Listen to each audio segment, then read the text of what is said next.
बिस्मिल्लाहिर्रहमानिर्रहीम। बच्चों, बहुत ज़्यादा इंपॉर्टेंट वीडियो है, don't miss a bit of it. बहुत ज़रूरी है आपके पेपर्स के लिए। मोस्ट इंपॉर्टेंट क्वेश्चंस जो आपने मुझसे बार बार रिक्वेस्ट की है, short questions, long question answers. पहले 4 चैप्टर्स मैंने अपलोड कर दिए थे, अब चैप्टर नंबर 5 से लेकर चैप्टर नंबर 10 तक इस वीडियो में है और कल इंशाल्लाह आगे के चैप्टर्स अपलोड होंगे। So starting with the first chapter that is vectors.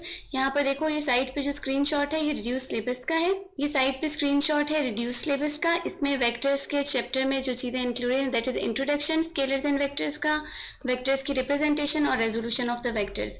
सिर्फ ये 3 टॉपिक्स इंक्लूडेड हैं वेक्टर्स के चैप्टर में। अब आपको जो तैयारी करनी है वो क्या है, एक तो आप लोगों ने सारी डेफिनेशंस अच्छी तरह से याद करनी है along with units, along with some examples. अगर आप स्केलर्स को डिफाइन कर रहे हो, स्केलर्स क्या होती हैं, कौन कौन सी क्वांटिटी स्केलर्स होती हैं, डेफिनेशन लिखोगे और कुछ एग्जांपल्स लिखोगे। वेक्टर्स को डिफाइन करोगे, उसकी कुछ एग्जांपल्स लिखोगे, ये आपने याद करना है। वेक्टर्स की रिप्रेजेंटेशन है सबसे ज़्यादा इंपॉर्टेंट। इसमें जो लॉन्ग क्वेश्चन आ सकता है that is resolution of vectors.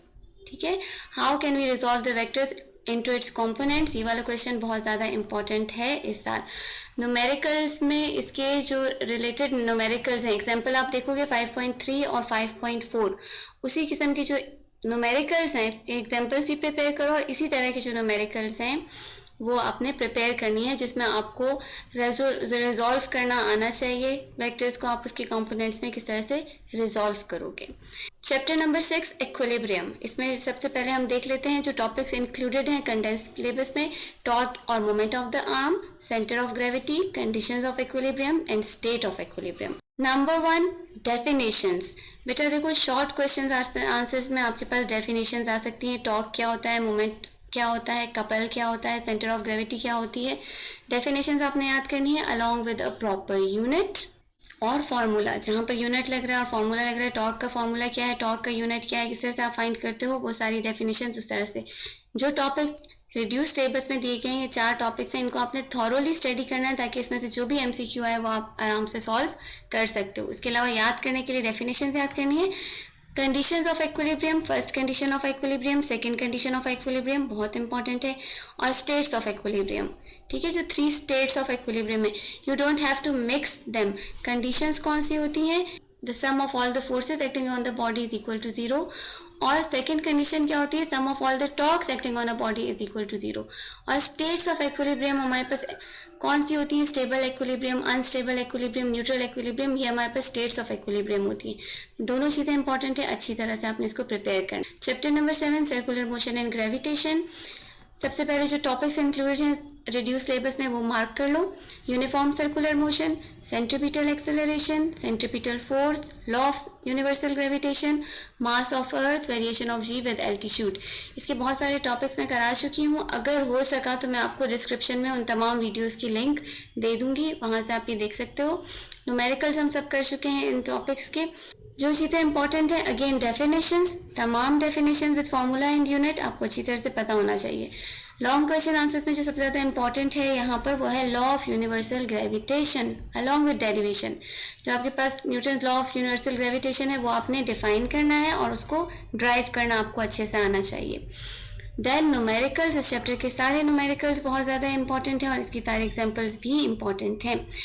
आपने मासेज अच्छी तरह से याद करने हैं, अर्थ का मास, मून का मास और सन का मास, किस तरह से क्या टोटल मास कितना है अर्थ का, मून का और सन का, और derivation of mass of the earth.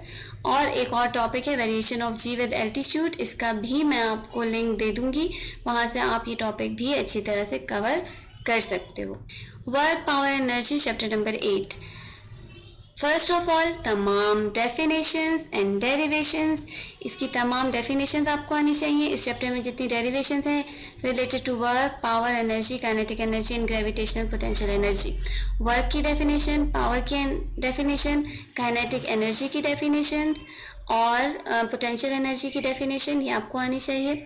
Work का फॉर्मूला क्या है, और एक और डेरिवेशन यहाँ पर देखो, पावर की डेफिनेशन और पावर की derivation, P is equal to FV, इस वाले फॉर्मूले की derivation. Kinetic energy K is equal to half mv², potential energy P is equal to mgh और P is equal to FV, ये तीनों डेरिवेशन आपको अच्छी तरह से आना चाहिए। इसके अलावा interconversion of kinetic energy to potential energy, this is very important, ये आपको आनी चाहिए। ग्रेविटेशनल पोटेंशियल एनर्जी की डेरिवेशन, उसके अलावा तमाम न्यूमेरिकल्स इस चैप्टर के, बहुत कम से न्यूमेरिकल हैं, मेरे ख्याल 7 या 8 न्यूमेरिकल्स हैं, अच्छे से प्रिपेयर करने हैं, सब न्यूमेरिकल्स बहुत इंपॉर्टेंट हैं।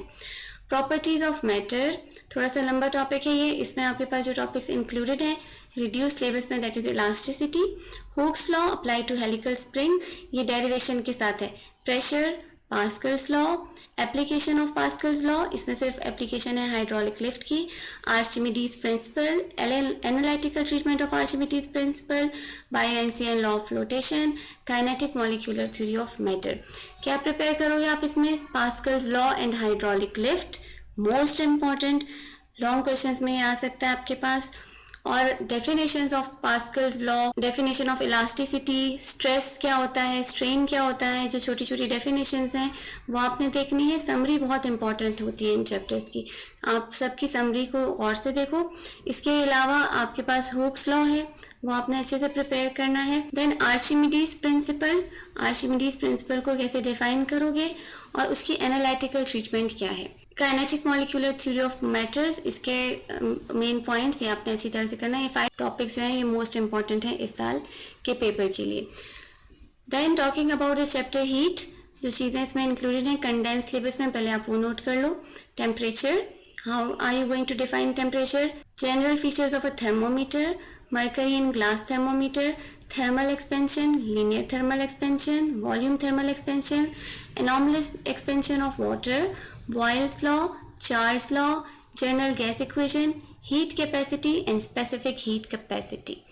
So definition of Boyle's law and Charles law और derivation of general gas equation बहुत इंपॉर्टेंट है। ये शॉर्ट में आ सकते हैं, बॉयल्स लॉ आ सकता है, चार्ल्स लॉ आ सकता है, या लॉन्ग में पूरा क्वेश्चन आ सकता है कि आप Boyle's law and Charles law को डिफाइन करें और जनरल गैस इक्वेशन को ड्राइव करें। डिफाइन करना है coefficient of thermal equation, thermal expansion क्या होती है, वॉल्यूमेट्रिक एक्सपेंशन क्या होती है, और इनका एक्सप्रेशन ड्राइव करना है। L2 is equal to L1 1 plus alpha delta t, या V is equal to V alpha 1 plus alpha delta t, ये आपने ड्राइव करनी है ये वाली एक्सप्रेशन। इन तमाम टॉपिक्स जो सारे हैं, टेम्परेचर है, थर्मोमीटर है, मरकरी, इन तमाम टॉपिक्स को बहुत गौर से पढ़ना है। तमाम टॉपिक्स की डेफिनेशंस अच्छी तरह से आपने याद करनी है। टेम्परेचर स्केल्स को आपने थॉरली स्टडी करना है। टेम्परेचर स्केल्स से मतलब कि डिग्री सेंटीग्रेड पे 0 डिग्री सेंटीग्रेड जो है, या जो फ्रीजिंग पॉइंट ऑफ वाटर है वो कितने डिग्री सेंटीग्रेड है, कितने डिग्री फ़ारेनहाइट पे आता है और कितने डिग्री केल्विन पे आता है। एब्सोल्यूट ज़ीरो काउंट क्या होता है, -273 या 0 केल्विन, ये सारी जो टेम्परेचर स्केल्स आपके बुक में दिए हुए हैं आपने अच्छी तरह से याद करने हैं।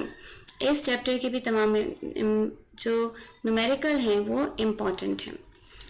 Then talking about the same heat temperature, इसमें आप बहुत अच्छा होगा कि एनॉमलस एक्सपेंशन ऑफ वाटर को भी आप थोड़ा सा देख लो, अच्छी तरह से उसको भी याद कर लो। हीट कैपेसिटी, डेफिनेशन, यूनिट वगैरह, और स्पेसिफिक हीट कैपेसिटी, इसकी डेफिनेशन, यूनिट वगैरह सब कुछ आपने अच्छे से करना है। So best of luck for your papers, take care, don't forget to subscribe our channel. अल्लाह हाफिज़।